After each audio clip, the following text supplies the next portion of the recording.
on the Cambridge Ball State Cardinals Sports Network. From Learfield, welcome to the Varsity House Birdfeed on the Ball State Cambridge Network. Here is your host, Joel Godett.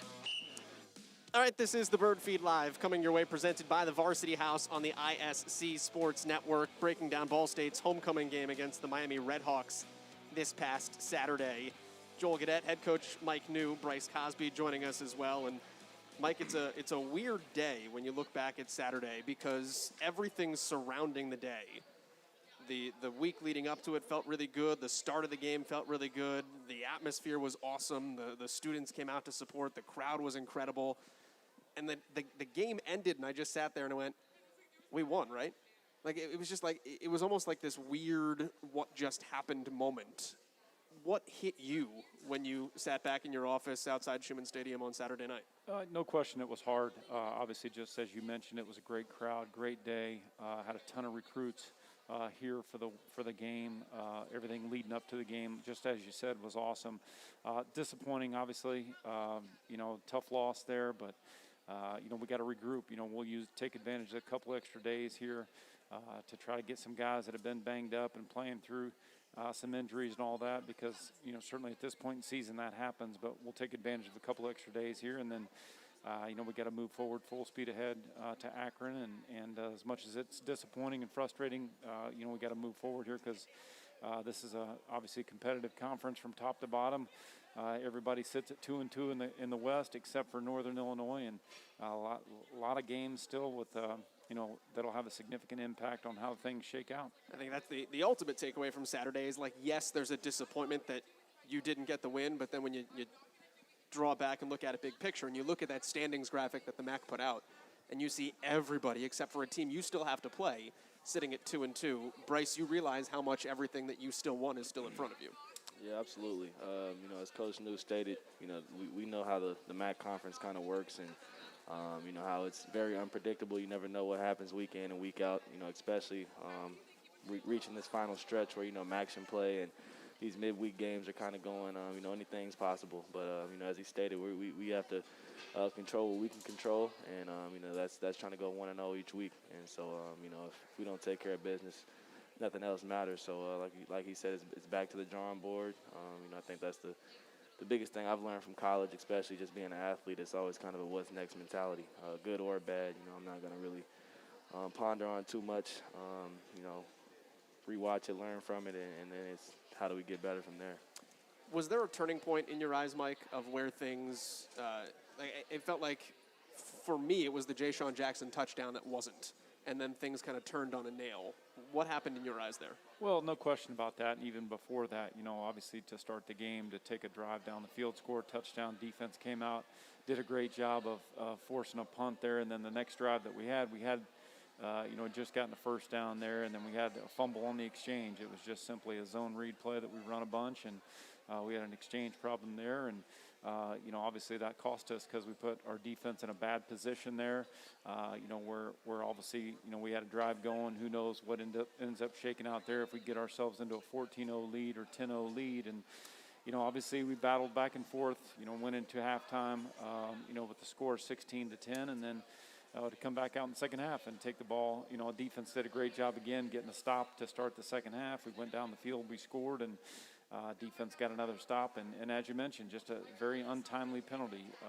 Obviously, Ja'Shawn did a great job. Justin was doing a great job blocking after the ball was thrown, and untimely penalty. We can dissect it, we can talk about it all we want, but it was called, and it was frustrating. And then certainly we had a couple other penalties there that were just untimely. Certainly you can't have if you're trying to win football games against a good team. Just from a football 101 perspective, how are there not more fumbled handoffs on those read option pulls? Because I feel like I watched it happen in slow motion with when Drew decided to pull it out. The way that play works is like you leave your hands on the football until maybe the last second when you take it away from the running back. It seems like one of those things that is ripe for something like that to happen, but it doesn't? Like, walk me through the I don't know, like the physics of how those plays work. Yeah, I mean, obviously that's why you practice. You go through that, a ton of reps in practice, a ton of reps, even if it's not in team periods, you still go through that. Just when you work with the running backs on what we call tracks, you're working on exchanges, you're working on mesh points, all those things. And so you practice it over and over. It's something that you run every single week, even whether it's in spring ball, whether it's in training camp, whether it's in a game, you run it every single week. So, obviously it's there's a read to be made by the Q, and obviously for us, we didn't get that handled in terms of putting the ball on the ground there, something that just can't happen. Bryce, what's your read on, I asked Coach the turning point in his mind. Where do you think things kind of flipped around? Because you seemed like you were in control for a lot of the game. Yeah, I don't really like, pinpointing one exact moment. I'm with Coach, I feel like it was a collective thing that kind of overflowed. I think we had 5+ penalties in the second half alone, just uncharacteristic things on our part, a lot of self-inflicted wounds, and then, if you kind of let people, hang in the game and, it's going to be competitive, there's always that chance, and we know our conference, every game's going to be competitive, and it comes down to the small details, and, they were able to do those and execute at a higher level than we were, and that's why they ended up being victorious. So it's back to the drawing board. We got to find out to be a better version of ourselves as a team, and that starts with everyone looking at themselves individually, me included. I got to figure out a way I can be better, and so I don't like pinpointing one exact moment, but like I said, we got out executed it, and they came out on top. What did you guys like about Saturday? I always feel like for the past couple weeks we've competed really hard, offensively, defensively, special teams. As a competitor and as a leader on the team, this definitely makes me happy. As a defense, I feel like we fought hard. It was good to see the offense come out and compete all 4 quarters. So for me, it was just the fact that we came out and played hard for all 4 quarters, and I feel like we definitely put it on the line for each other. You got Brandon Martin back. Talk about playing hard. Yeah. That's the conscience of playing hard. What was it like? What difference did it make for you guys? Great feeling. I can remember when he came out for his first play, and you're kind of in the moment because you're in the game, but him running out, it kind of just gave me chills knowing he was back, and he was in the red zone. He made a great one-on-one open field tackle, and it kind of just speaks to him as a player. He's only practiced sparingly these past 2 weeks, and we threw him right into the fire when he was given the go ahead and play, and he came in and made an instant contribution, and I only know the more he gets his feet wet these next couple weeks, the more he'll get acclimated and just start doing what 7 does. And so it was great to have him in and just keep fresh bodies on the field. Clayton, he's had a lot of reps these past couple weeks, so to be able to kind of be the yin to his yang and give some of those inside backers a breather was a great thing for us as a defense. Mike, I think his impact was felt even on a negative play. Like the first touchdown that Miami threw, he got his hands on. What'd you think watching what he did on that play and the impact that he makes? Well, that speaks to his instincts. Obviously, he was ready and he reacted quickly because of how instinctual he is, and he got his hands on it.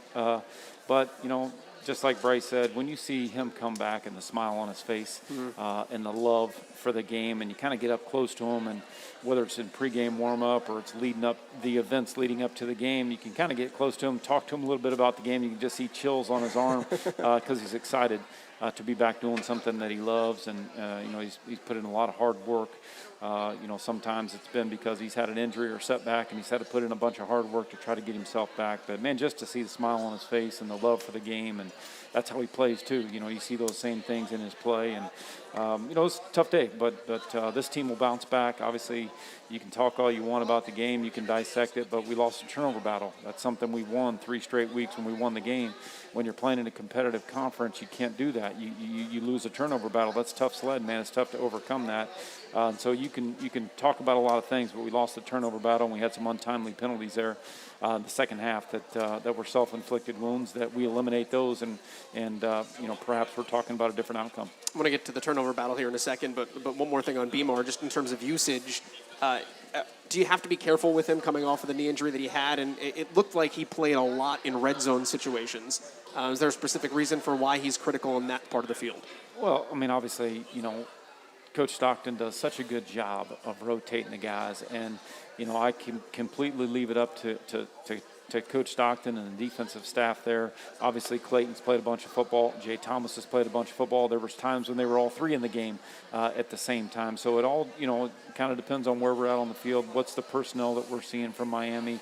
What's the area of the field? Are we in the red zone or third down? So there's different certainly personnel packages based on what they have on the field, and then certainly for us, making sure we do the best we can to keep our guys fresh and to keep them in a good situation. Head coach Mike Neu joining us, Bryce Cosby as well. This is the Birdfeed Live, breaking down the Cardinals' homecoming game against Miami this past Saturday. They are off this weekend, and then it's midweek action. This tells you where my head was at. I went to ballstatesports.com today, and it said Cardinals getting set for a matchup with Akron on national television. I went, the game got picked up for national TV. Then I realized, it's the midweek games. They're always on national TV. It's the season goes quickly on you here. Bryce, Coach talked about the turnover battle. I just want to get your opinion on this from a defensive standpoint. The interception at the end of the game that sealed the deal for Miami, walk me through how difficult a play that is as a safety. Like, not fun to watch it back because it's the other team. But in context, that's an incredible play, is it not? Yeah, I mean, it was a good play. I feel like any defensive player, when there's an opportunity to make the play on the ball, whether it was a gimme or, you had to reach out and go get it, simply making the play is a great task within itself. At the end of the day, when it's decision time and the play is to be made, you have to make the play. And, they did that. So it was a great play, and, it was unfortunate for us. But, like I said, we're kind of just moving on and, ready to take on Akron. Mike, is that one of those things where, I don't know, what do you say to Drew? Because it's not a bad read. That's a tough situation as a quarterback. Yeah, it's when you throw a corner route like that, and the corner, Jay Sean was running that corner route. He had leverage before the ball was snapped on the corner. He caught two of those already early in the game, and so missed a little bit inside, which when you're throwing that ball and you're certainly get into it a tighter space, which was, we were on the 19-yard line, and you got to throw it outside. So if we do miss on it, it's outside and not inside. And so, he left the ball a little bit inside. And as Bryce said, you got to give 21 credit because people don't realize how hard, you think it's easy, but when you make the available play, that's an accomplishment in and of itself. And that's what happened. You made a play on the ball and took advantage of the play, or took advantage of the opportunity we had won. And certainly I know Drew wishes he had it back, but we all live and learn, and it's football, and you got to bounce back. You got to show mental toughness, and you got to move on to the next one because there's nothing we can do to rewind it and change anything. Right. We got to move forward here full speed ahead because a lot of football left to be played, and things change rapidly in our conference. And Northern Illinois goes on the road to Kent State. Obviously, we go on the road to Akron. A lot of games with things can change rapidly, and so all we got to worry about is just us. And we got to put our, get a couple of our guys that are banged up healthy this week, and get a chance to rep some of the young guys here tomorrow in practice, and kind of see where they're at in terms of development, and then get back after it. Our guys are on the road recruiting today, taking advantage of that extra day, but we'll be excited to get back to work and have a great week here preparing for Akron. So it's the Cardinals and Miami this past weekend. It is the Cardinals and Akron coming your way on Tuesday for the start of midweek action. Bryce, we'll turn the page to Akron here in just a second, but let's talk about midweek stuff. What's unique and fun for you once all of this starts to come into play? I think, around this time of the year, it's some of the most important football in our conference. These are meaningful games, these next 4 games. Every game's going to count. And it's just a good feeling as a competitor to be able to play for something. There's something on the line week in and week out. And you should feel like that every week. But, now that we're at the tail end of the season, it's that much more intensified. So it feels like the spotlight's on you. Exactly. And as a competitor, that's what you want, essentially. And so, for me, the most fun part about these midweek games are, the importance of each and every one of them. And, simply the fact that, we were able to play on a national stage. some weekend Saturday games. You know, we're not gonna get the go-ahead in front of an Alabama or Ohio State for some of those primetime games. So you know, these midweek games give us a chance to play on a national audience in front of a national audience where, you know, a lot of our family and friends can watch the game. And you know, I think, you know, the college football community looks forward to this point of the year, midweek action. So yeah, Barstool Big Cat really does. Right. Yeah. Exactly. So yeah, I think it's good for everybody. You know, with Monday night football, Thursday night football. Now that Maxon's involved, you got football all week. So. Do you get text messages from people like back at DuPont Manual who are like, I was flipping through the channels and there was my man Bryce Cosby on a Tuesday night? Yeah, absolutely. You know, I can always expect, you know, somebody I haven't talked to in a while to, you know, send me a video or something of me playing on a Maxion game. So, yeah, I'm really looking forward to it, and, you know, I can't wait for these opportunities. Mike, what does it do to you as a head coach? Because I remember the administration prior to yours used to hang signs on the doors that would say, like, today is Tuesday. And Brandon Newman, also now with Barstool, but when he played in the program, he used to walk into the hallways and be like, today is Friday. Today is not Tuesday. And, like, how do you keep things straight in your mind when you get, because you're on your schedule, not the Gregorian calendar. Yeah, I don't get caught up on that. We play on Tuesday night, so if Tuesday is normally a Saturday, then you just work yourself backwards and say, okay, Wednesday would be the day after the game. That's when we clean things up. We lift. The next day they're off. Well, Friday is like a Tuesday for us. And you can say whatever you want. You can call it whatever you want. That's how I work. That's how we work. Tuesday will be how we would normally practice, or Friday will be how we would normally practice on a Tuesday, and just kind of leave it at that. And, you know, it's, as Bryce mentioned, going back to your previous statement about text messages, people watch. You know, obviously it's been really cool to get some text messages from guys that I've crossed paths with during my scouting days that are general managers in the NFL. They watch. Cool. Because on Tuesday night or Wednesday night, you're a scout at heart.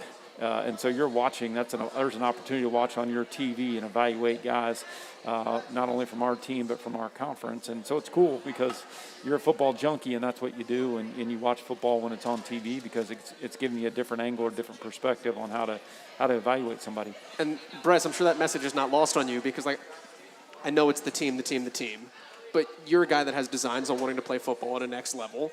Like, you have to, I'm sure, take to heart the idea that these are elevated levels of job interviews that you get when you play these types of games. Yeah, I mean, I think one thing Coach Neu has always taught me and everybody else on the team is that every day is an interview. So, you know, I take practice, meetings, games. You know, I always feel like, you know, somebody's watching and that I have something to prove. And so, you know, whether we're playing in front of 100,000 people, 15, I always feel like I got to put my best foot forward. So I just, you know, try to take that personally and put the best brand of football that I can for my team, you know, myself and my family. And so it's definitely a great opportunity, and it's something that you cherish and appreciate, the fact that, you know, you'll be able to showcase your talents in front of, you know, scouts and things of that nature. But as I stated, you know, Coach Neu, he's always told us that, you know, every day is an interview. So, you know, I just try to take every opportunity, whether that be a meeting, a lift, practice, walkthrough, game, with the same mindset, the same mentality to try to go out there and prove myself. Bryce Cosby joining us, Mike Neu as well, here on the Birdfeed Live, presented by Varsity House. Does it matter in recruiting, Mike? Like, is it a great chance for prospects to get their eyes on you? And, I mean, Spizak and I were laughing on the radio the other day. Like, it looked like you had a small colony of people, like they just never ended coming out onto the field pregame, and it was like the West Side Story was about to break out because they just surrounded the field.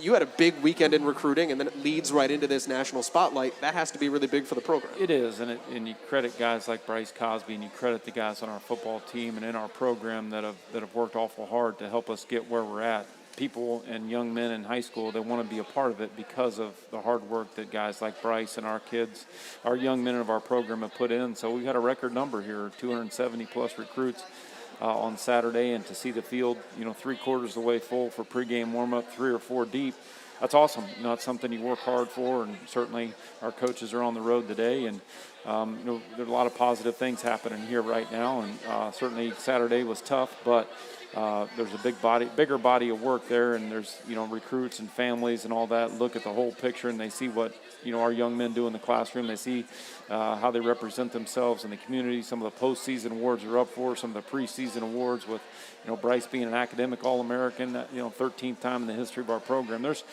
some special things happening because of the people and the young men in our program, and so that never stops. Recruiting never stops, and certainly now there's an opportunity to be seen, in consecutive weeks, by recruits. They're watching football too on Tuesday night and Wednesday. You better believe that, and so they're watching as well, and it's a chance to get your program an opportunity to be seen and get some exposure in the national spotlight. Do you get a plaque for that, by the way, the Academic All-American? I know there's something in the facility where they list all the academic All-Americans, and the last one on there was Zane Fakes, and so he was coaching when I got here. So, I think my name would be put up on that, just like for the all-conference guys for athletics. So. Yeah, I'm cool with that. Live on forever in the walls of the Fisher football complex. That's pretty special. When you can have the type of career that he's had on the field and be one of the best to ever play here at that position, not only at that position, but defensively, and to earn all conference accolades. And then, oh, by the way, just turn your head to the other side of the hallway, and he's up there for one of the most incredible awards off the field for academics. That's special. Mike, real quick on the wrap up the recruiting note too. 270, you said, was that the number? Perspective for me, like how many is that? And how hard is it? Because you're competing. Everybody wants to have players come to their schools on recruiting weekends. How hard is it to draw that interest for one weekend? Like, how big a deal was this? The behind-the-scenes work from our graduate assistants and Dan Reineck, who is, obviously taken on he was a graduate assistant a couple years ago, and now he's a recruiting and operations assistant, if you will. But between his work and all of our graduate assistants, they're reaching out to these young men through emails, through social media, and attacking it. And so really the behind-the-scenes work from that group of men to help facilitate obviously the interest level, and there was other games in the state of Indiana being played at home that could attract those young men to those places, and so for all of them to be here just speaks to the hard work of a group of guys that people don't see that work behind the scenes, and how hard and how much time they invest as well. Late at night when you're done drawing pictures, late at night when you're done breaking down film, you're hitting people up on social media, and there's a lot of hard work that goes into that. I don't know which other games in the state of Indiana you could have been talking about this weekend. I have no idea. But that's a good sign for you guys that you were able to get almost 300 of them to come here. Mike Neu joins us, Bryce Cosby as well. It is the Birdfeed Live presented by Varsity House. The Cardinals are on the road against Akron coming up next Tuesday, not tomorrow. If it was tomorrow, we'd be in trouble because these guys would have a place to be. But let's talk about the Zips a little bit. And it's incredibly early, but when you have a week like this, it's not a bye week, it's not a game week. How do you guys attack kind of the extra time? Well, first priority is just taking care of your body. With these extra bonus days, that's the number one priority for all of us. Because you get in, especially with us, we just went 8 weeks straight. And so you kind of get into the routine of things, and by this point we're already game prepping for the next game. So now that we got a couple bonus days, we're really honing in on just trying to take care of our body. Obviously, you get extra time to prepare on your opponent, which is a blessing within itself. But I think the biggest thing and the main priority, especially with us playing a lot of older guys, is just the emphasis on getting as healthy as possible. Everyone really honing in on the treatment room. Doing whatever we need to do to take care of any bruises or bumps that we might have acclimated throughout the season, so we can feel our best health-wise going into the final stretch of the season. Mike, we talked about academic All-American with Bryce Cosby. Akron's got a guy, wide receiver, Kanata Mumfield, mid-season freshman All-American.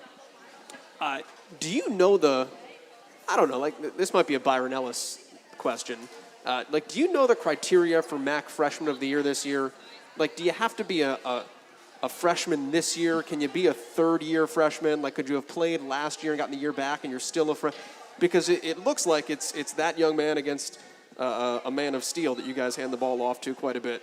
And if that's the battle, That's really cool because there's not a whole lot of other freshmen that are playing, like real freshmen that are playing in the league right now. Yeah, I honestly don't know who can be grouped into that category. Is it somebody that was a freshman last year that was able to exercise the COVID? I really couldn't, I keep track of guys right now by what year they are in school and how much time they have left in terms of getting their degree. So it's too hard to figure all that out. But, obviously, he's playing well and made a lot of plays for him so far. And obviously, that's the thing about this team. I know their record is their record, but you can see them playing hard on film, and they're getting better. And I know how hard Tom Arth has worked to try to improve their program, and you can see it on tape. They're getting better and better each week. It's a tough conference, and obviously I know he's preaching a lot of the same things that perhaps were preached, when you're starting a program and you're trying to help change things and improve each and every week and trying to stay positive. But you can see him on film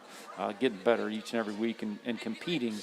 You see it, 2 quarters, 3 quarters are competing, then all of a sudden a thing or two might happen down the stretch that might make the score look a little bit more lopsided than the game really was, because they're competing with some good teams through 2 and 3 quarters, and all of a sudden something might happen late. When you look at kind of where they're at and how long it's been since you've played them, I think in 2017 was the last time you guys got together. Is there a difference between, you just played Miami, you play them every year, you know those guys, you're familiar with those guys. Is there a difference in preparation for you looking at an unfamiliar opponent that, like, it's a familiar unfamiliar? Like, you pop on the tape, you're like, who are these guys? No, I wouldn't say there's any difference. At the end of the day, they're in the MAC conference, we're in the MAC conference.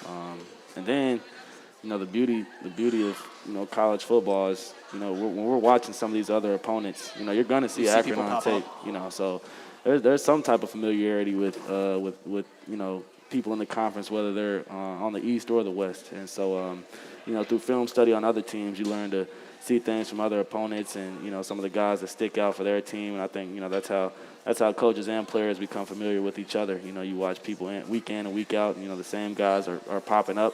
That's how you kind of see who's about what in the conference. So there's no difference for me, in my opinion, in terms of just how we prepare, even though we haven't played them in a couple years. At the end of the day, they're in our conference, and they're on the schedule. So they're next up, and that's the priority at hand right now. So, like I said, just working to get everyone right health-wise, and then we'll take Akron on head on.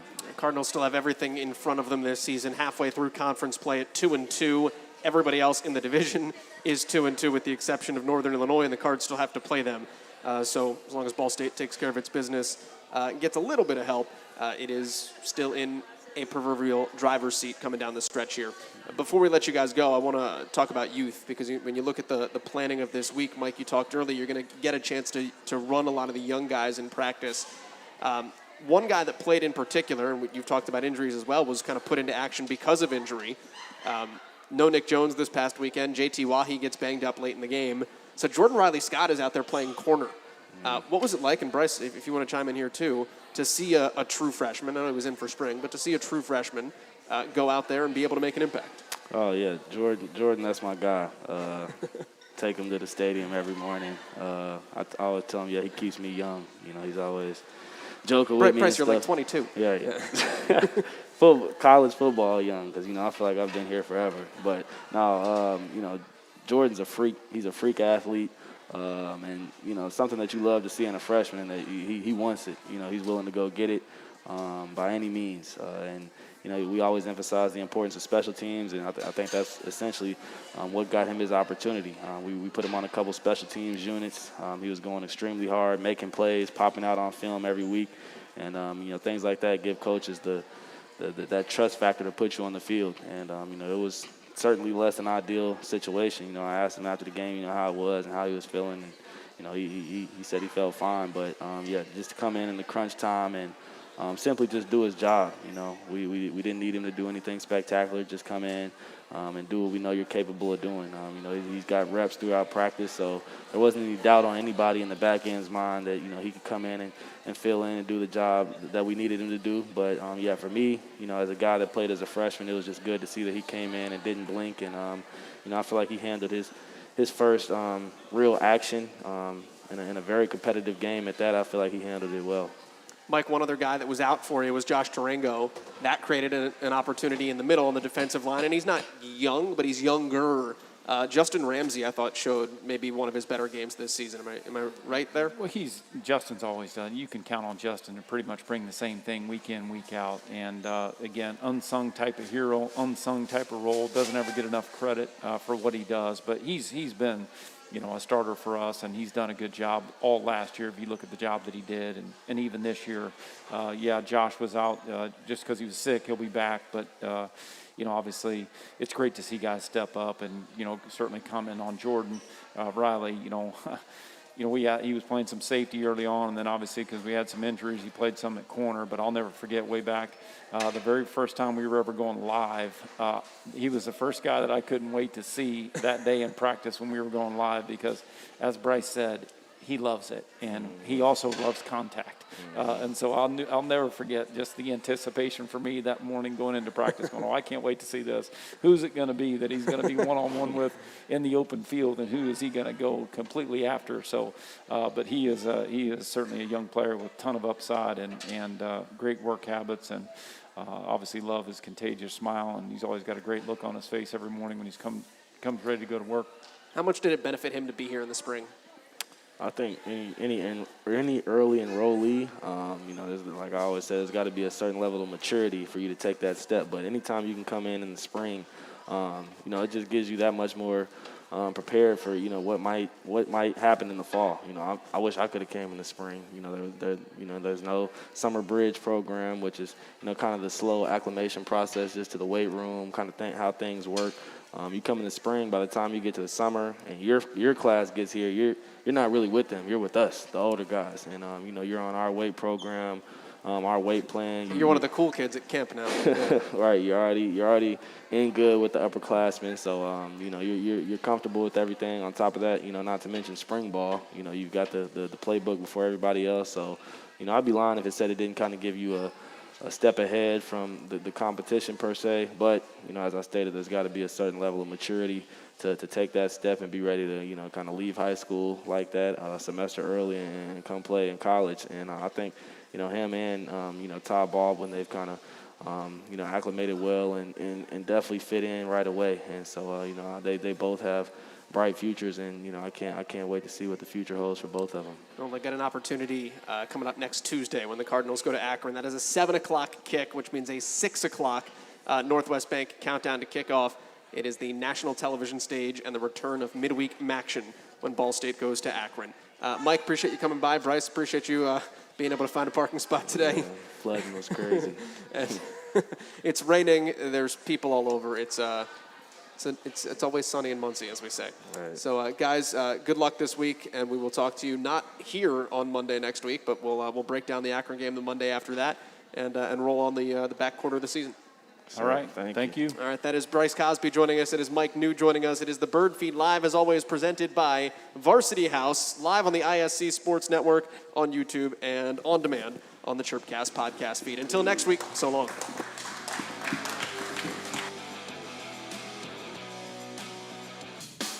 This was the Varsity House Bird Feed on the Ball State Gamebridge Network.